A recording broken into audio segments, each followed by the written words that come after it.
If you're doing a competition, what are you going to pack in your bag? We brought stuff. First things first, I would say a good lifting belt. This has been in the family since 1998. It's got a lot of use. Don't use it as much now, but it's there if you need it. Yeah, hard belt, soft belt, whatever you like. Probably the next thing, well, for me anyway, wrist wraps. I have issues with my wrists. These things are a lifesaver. So for me, these are definitely in the bag. You don't know if you go to a contest if you'll have access to the equipment to warm up with. If you do have access, you may not have time for it. Bring some bands. These are great. They don't take up much space. You can do some warm-ups with them, some mobility work. These are, I'd say, a godsend. Oh yeah. Actually. You have no idea if you're going to be able to get your hands on the equipment, how long you're going to have to warm up. So if you've got the bands in the bag, you know you can get a decent warm up in. The next thing that's usually in our bag is like lifting straps, figure 8s. If they allow it, use it. The beaten stick, you know. This is great for mobility or making sure that you get first place. The negotiator. You always want to have proper footwear. These are Olympic lifting shoes. These are Robins. I love those. These are colorful. I like these.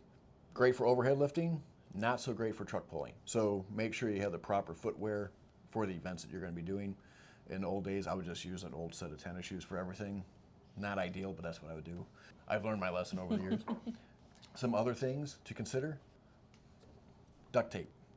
There's always something that You never know when you need duct tape. you're going to be the guy that's got the duct tape when somebody needs it in their time of need. Yeah. Chalk, because sometimes they don't have chalk available at the contest. Yeah. Sounds odd, but sometimes They it usually happens. do, but it's better to be prepared. Put it in like a little plastic Tupperware thing so it doesn't get crushed in your bag and Yeah. doesn't get on everything. Yeah. If you're like me and you really want to make sure that it's an 18-inch deadlift, tape measure. Can't be that guy. As you can see, the kiddo got a hold of my tape measure. That was a really sad reveal. Yeah, but comes in handy. I don't have any knee sleeves or elbow sleeves. These are like 30-year-old knee wraps. So if you have knee sleeves, elbow sleeves, knee wraps, if they're allowed, Yeah. put them in your bag. Next comes more of like specific event stuff. So they say if you have Atlas stones in your contest, you got like a whole slew of stuff that you need to bring. So first, tacky. If you've never used this, be prepared. It gets in everything. Don't pick your nose, touch your hair, touch your spouse. Don't stick your hand to the wall. Oh, yeah. Athletic tape is great. Wrap up the forearms, protect your forearms from when you do Atlas stones or natural stone lifting. You need stuff to get the tacky off.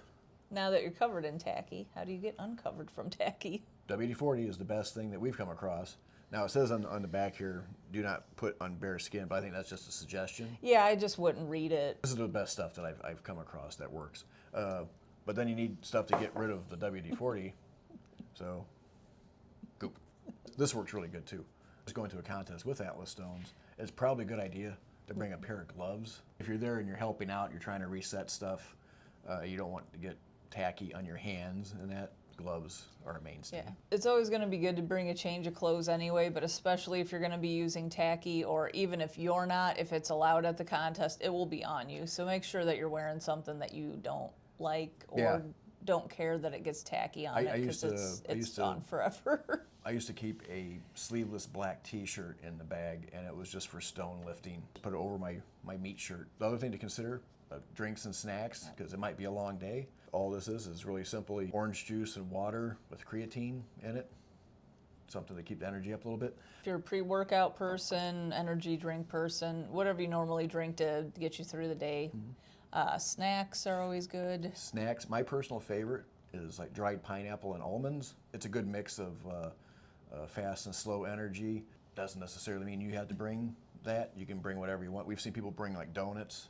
And that's what you brought for your first meet. Didn't go well for me. I wouldn't recommend that. I hadn't eaten, and that was what I was gonna get in my system. Not necessarily a good idea. No, but sometimes peanut butter and jelly sandwich, peanut butter and syrup.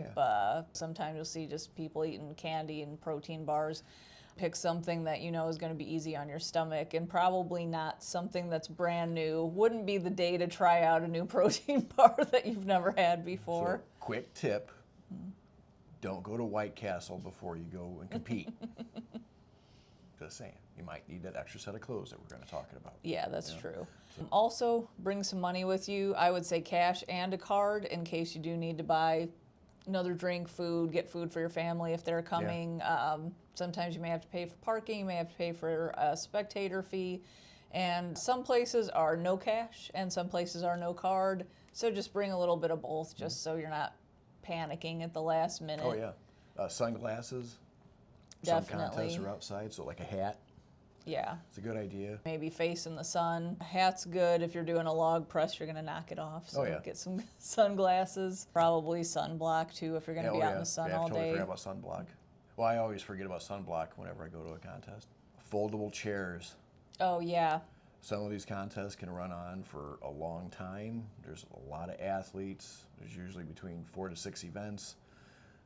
It's going to take some time. So. Yeah, and you just don't know what the seating situation's going to be, so throw them in your trunk and you got them if you need them. And maybe a tent or like an awning of sorts. Yeah, you may want to ask ahead, but there's usually plenty of room to set up, canopies and tents and things like that, so you got some shade, which is great. We've seen guys have like just a caravan, 3 or 4 vehicles, and like 17 to 20 Sherpas come out and just transport all their crap.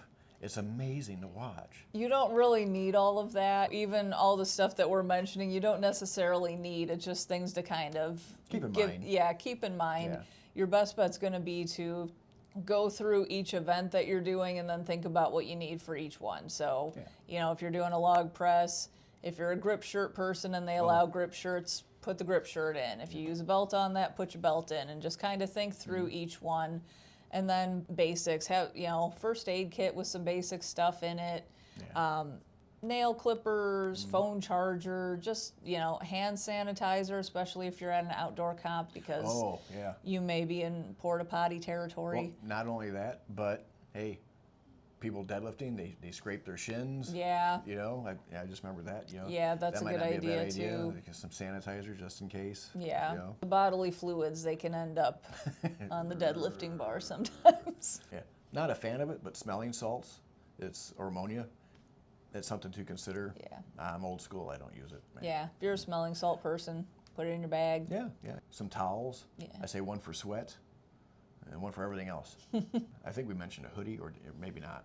I don't know. Kind of depends on the time of year, but sometimes you need to get like a hoodie. Yeah, and if you're somebody that's just cold all the time, even if you're going to be indoors, sometimes you'll just be more comfortable. Yeah. I've seen a lot of guys lately with fans. You can get those little portable ones, but I keep seeing everybody is getting like the Tool brand fans. So if you have like battery powered drills and things like that, they all make like a little portable fan too that uses the same battery. Might be worth picking up to sit down, have your own little cooling station. Yeah, we went to nationals last year, and our athlete, he brought a portable fan, and I'll tell you what. It was nice. It worked really well for him because it just enough. Keep you kind of cool, and because it was kind of a warm area. Yeah. If you're trying to cut weight, bring like a sauna suit, one of those, what do you call them, those silver suits. Oh, yeah. I don't know, I've seen wrestlers use them all the time in high school. And garbage bag, put your head through there. Yeah. Another thing to consider is if you have a lever belt instead of a prong belt, is to bring a screwdriver. You may have lost a little bit of weight, maybe you gained a little bit of weight, and you need to adjust the belt. Well, the only way to do that is with a screwdriver. Another option is get like a multi-tool. It's kind of like a Swiss Army knife, more or less, and like a little toolbox, a little bitty container like that. So that's something to consider. Yeah, you're prepared for anything. You'll be the MacGyver of the strongman comp. Your duct tape, your multi-tool. You got it covered. You're ready. Just need a paper clip. Yeah. You can fly a plane. Yeah. Old cigar. Our shows are all USS shows, and we're able to check your membership just by going on Iron Podium when you're checking in for weigh-ins. I think some of the other sanctioning bodies require that you show proof of membership, so just make sure that you have that like on your phone, screenshot of it in case. But yeah, for us, you don't need that. So that should keep you pretty covered for the day. If there's something we missed, let us know. Yeah, drop it down in the comments. And we'll see you in the next one. What are you going to pack in your bag? Sorry. Sorry. I could have said more there, I guess.